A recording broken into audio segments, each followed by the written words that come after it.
দর্শক, এই মুহূর্তে চট্টগ্রাম থেকে যুক্ত হচ্ছেন সহকর্মী আল আমিন শিকদার। আল আমিন, নগরীর পরিস্থিতি এখন কেমন দেখছেন?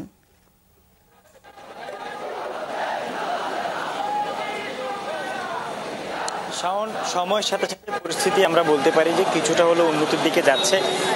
যে সংঘর্ষের মুহূর্তগুলো আমরা দেখেছি সেটা এখন পুরোপুরি নিয়ন্ত্রণে না হলেও বলা যেতে পারে যে সেই পরিস্থিতির কিছুটা হলেও স্বাভাবিক হতে শুরু করেছে।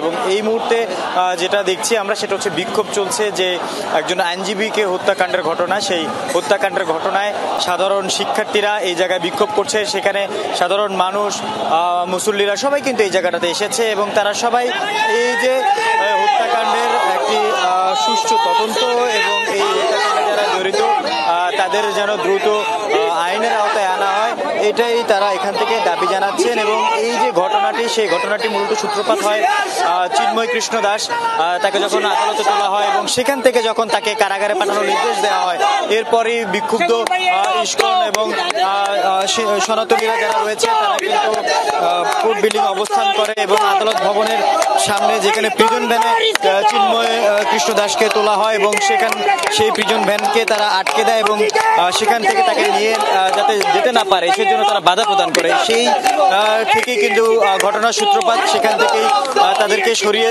নেওয়ার জন্য আইন শৃঙ্খলা রক্ষাকারী বাহিনী লাঠিচার্জ করে এবং সেই লাঠিচার্জের পরেই আমরা যেটা দেখি যে এরপরে তারা দুপক্ষের সংঘর্ষ হয়ে জড়ায় এবং সেই সংঘর্ষটি একটা পর্যায়ে গিয়ে আমরা দেখি যে সাধারণ মানুষ থেকে শুরু করে এটা তিন পক্ষের একটি সংঘর্ষের রূপ পরে। এখন আমরা যেটা বলতে পারি। আল আমিন, ধন্যবাদ আপনাকে।